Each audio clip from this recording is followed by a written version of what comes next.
বিএনপির যুব দল ছাত্র দলের উদ্যোগে ছাত্র হিসেবে পরিচিত। এটা যে দল বা যে মতেরই হোক, সেটা হলো পরের কথা।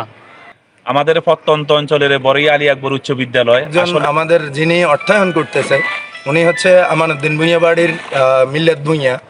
এখানে অনেক উন্নয়ন কাজ হয় নাই, যেভাবে হওয়ার কথা ছিল। এত পুরাতন একটা শিক্ষা প্রতিষ্ঠান বড়িয়া আলী আকবর উচ্চ বিদ্যালয়ের।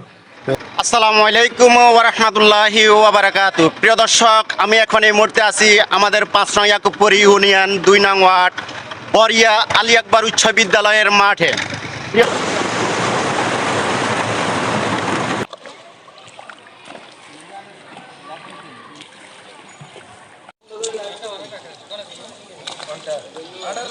প্রিয় দর্শক, দেখতেছেন এটা বড়িয়া আলী আকবর উচ্চ বিদ্যালয়। মাঠে এখন পর্যন্ত পানি আছে।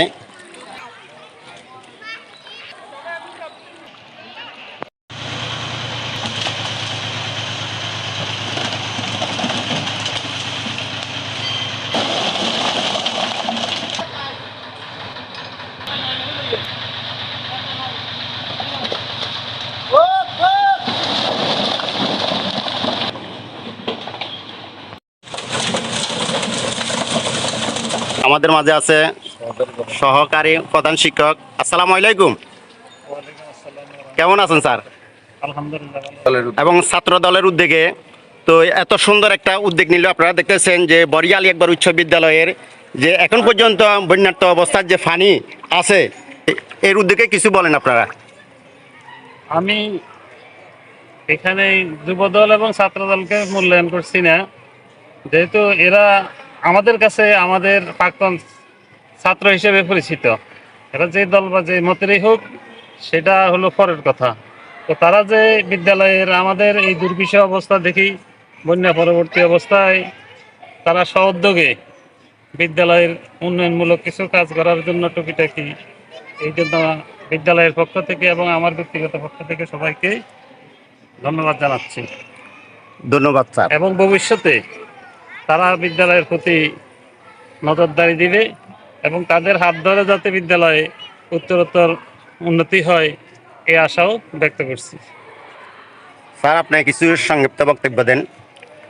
আসসালামু আলাইকুম প্রিয় দেশবাসী, আমি বড়িয়া আলী আকবর উচ্চ বিদ্যালয়ের একজন সহকারী শিক্ষক। আমি এই প্রতিষ্ঠানের সাথে দীর্ঘদিন শিক্ষকতা কার্যে নিয়োজিত আছি। এই বিদ্যালয়ের আমাদের প্রাক্তন ছাত্ররা বিভিন্ন রাজনৈতিক দলের সঙ্গে যুক্ত থাকেন। তার মধ্যে বিএনপির যুব দল ছাত্র দলের উদ্যোগে আমাদের বিদ্যালয়ে বন্যায় পানি উঠে যাওয়াতে আমাদের স্কুলের মাঠ ডুবে গেছে। আংশিক রাস্তা একটা ইট দ্বারায় তারা নির্মাণ করে দিয়েছেন।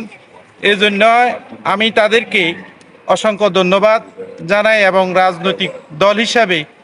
রাজনৈতিক দল হলো রাষ্ট্রের একটি রাষ্ট্রীয় প্রতিষ্ঠান। এই রাষ্ট্রীয় প্রতিষ্ঠানগুলোকে আমরা সকল দলকে সম্মান জানানো উচিত। সেজন্য আমি আমার পক্ষ থেকে রাষ্ট্রের রাজনৈতিক প্রতিষ্ঠানগুলোকে সম্মান জানাই, সাথে সাথে বিএনপি যুবদল ছাত্রদলকে সম্মান জানাই। আমি আমার বক্তব্য শেষ করছি। তাদের প্রতি আমার অনুরোধ থাকবে যেন তারা সমাজের ভালো কাজগুলা সুশৃঙ্খলভাবে এবং ধৈর্যশীলতার সঙ্গে মানুষের সঙ্গে সদ্ব্যবহার করে সমাজের যে কাজগুলোতে রাষ্ট্রের হাত লাগে না, সেই কাজগুলো যেন তারা নিজেদের উদ্যোগে সমাধা করে দেয়, এই বলে আমি সকলকে ধন্যবাদ জানাই। আসসালামু আলাইকুম। ধন্যবাদ। আসসালামু আলাইকুম। স্যার, আপনি কিছু বলেন। সম্মানিত এলাকাবাসী এবং দেশবাসী সকলকে সশস্ত্র সালাম, আসসালামু আলাইকুম ওয়া রাহমাতুল্লাহি ওয়া বারাকাতুহু।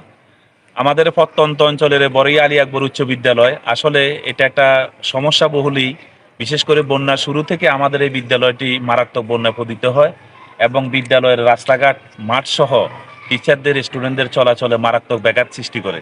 এলাকার যুবক ভাইয়েরা, বিশেষ করে যুবদল ছাত্রদল সহ সমাজের কল্যাণকামী লোকেরা এই ক্ষেত্রে এগিয়ে এসেছে। আমাদের স্কুলে আসার জন্য, বাচ্চাদের সুবিধার জন্য পথগুলো ঠিক করছে, সংস্কার করতেছে, মেরামত করতেছে। স্কুলে এসেছে আজকে টিচারদের আসা যাওয়ার পথকে সুন্দর করার জন্য ওনারা ইট ফেলেছে এবং নিজেরা হাতে ধরে কাজ করেছে। আমাদের বিদ্যালয়ের কমিটির পক্ষ থেকে সকল শিক্ষক এবং ছাত্রছাত্রীদের পক্ষ থেকে ওনাদেরকে আমরা অভিনন্দন জানাচ্ছি।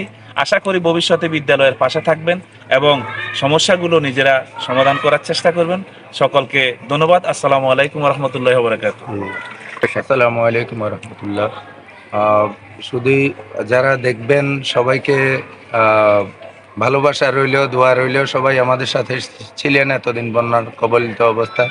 আমরা আশা করব যে সবসময় আমাদের সাথে থাকবেন। আমাদের শিক্ষকরা আছেন, সিনিয়র শিক্ষকরা অনেক কিছু বলেছেন আমাদের। ওনারা যদি আমাদের পাশে থাকেন, আমরা ইনশাআল্লাহ আমাদের এলাকাতে আমাদের স্কুলগুলির যে কার্যক্রমগুলি আমরা শুরু করছি, যে রাস্তা সংস্কার, স্কুলের মাঠ সংস্কার, আমাদের স্কুলের মাঠের অবস্থা বেহাল দশা। এখন আমাদের স্কুলের মাঠে একটা পুকুর আছে, এই পুকুরটার কারণে আমরা একটা মাঠ, আসলে সুষ্ঠু মাঠ ছেলেদের জন্য দিতে পারতেছি না। তাদের খেলাধুলা সকল কিছু বন্ধ হয়ে আছে, যার কারণে যুব সমাজ মাদকাসক্তের দিকে যাচ্ছে, কারণ তাদের খেলাধুলার যথেষ্ট পরিসর নাই। আমরা ইনশাল্লাহ চেষ্টা করব যুব সমাজকে আমাদের আয়ত্তে এনে, যুব সমাজকে আমাদের ছায়াতলে এনে, যুব সমাজ সহ আমরা সহ যুবদল, ছাত্রদল সবাই মিলিতভাবে আমাদের স্কুলের রাস্তাঘাটগুলি, এগুলির কাজ আমরা ইনশাল্লাহ করার ইচ্ছা আছে। বাকি সবাই আপনারা দোয়া করবেন। আর মাঠের যতগুলা আমরা যতদিন আছি আমাদের চেষ্টা থাকবে আপনারাও আমাদের সহযোগিতা করবেন। মাঠগুলি আপনারা দেখছেন, ভিডিওতে দেখবেন আসলে কি ভয়াবহ অবস্থা। ছাত্রছাত্রীরা স্কুলে আসতে পারে না ঠিক মতো। আমরা চেষ্টা করতেছি আপনাদের সবার উদাত্ত সহযোগিতা আমরা কামনা করি। ইনশাল্লাহ আপনাদের সহযোগিতা আমরা আমাদের বড়ইয়া 2 নম্বর ওয়ার্ডকে আমরা মডেল ওয়ার্ড হিসাবে আমরা ইনশাল্লাহ দাগনভূঞাতে পরিচিত করতে চাই। সবার সহযোগিতা কামনা করছি। ধন্যবাদ। আরেকজন আমাদের যিনি অর্থায়ন করতেছে, উনি হচ্ছে আমানুদ্দিন ভূঁইয়া বাড়ির মিল্লাত ভূঁইয়া। উনি প্রবাসী, কিন্তু উনি যতটুকু এগিয়ে আসছে, আমরা চাইবো যে আমাদের সমাজের যারা বিত্তবান মানুষ আছেন তারা সবাই যাতে আমাদের সাথে আসেন, আমাদের কাতারে আসেন। আমরা একটা সুন্দর সুশৃঙ্খল সমাজ গঠন করতে চাই। ধন্যবাদ। আপনারা কিছু সংক্ষিপ্ত কথা আলোচনা করেন। আসসালামু আলাইকুম।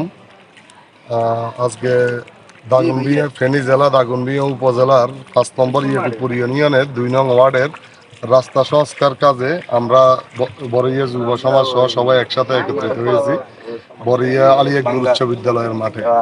এখানে আমার সিনিয়র শিক্ষক, আমার নিজেরই সিনিয়র স্যার 2 জন উপস্থিত আছেন। তো সহকারী প্রধান শিক্ষক মোজাম্মেল হক এবং স্যার, ওনাদেরকে আমি আমার সালাম জানাই। ছোটবেলা থেকে ওনাদের হাতে মানুষ হয়েছি। তা আসলে বিভিন্ন কারণে সরকার পরিবর্তন অথবা বন্যাত্রর কারণে এখানে অনেক উন্নয়ন কাজ হয় নাই। যেভাবে হওয়ার কথা ছিল, এত পুরাতন একটা শিক্ষা প্রতিষ্ঠান বড়ইয়া আলী আকবর উচ্চ বিদ্যালয় দেওয়া হয়েছে 1967 সালে স্থাপিত হয়েছে। সেই তুলনায় এখানে কিছুই হয়নি। এখন তারপরেও আমরা জাতীয়বাদী দল, বিএনপি, যুবদল, ছাত্রদল এবং যুব সমাজের উদ্যোগে আমরা যে উদ্যোগটা নিয়েছি, আশা করি আমাদের ভাই বন্ধু ওমান প্রবাসী গোলাম মিল্লাত ভূঁইয়ার অর্থায়নে আমরা কার্যক্রম শুরু করছি। এখন এর মাঝে আমাদের সমাজে আরো বিত্তবানরা আছে, তাদের সবাইকে আমরা অনুরোধ করতেছি এই কাজে এগিয়ে আসার জন্য।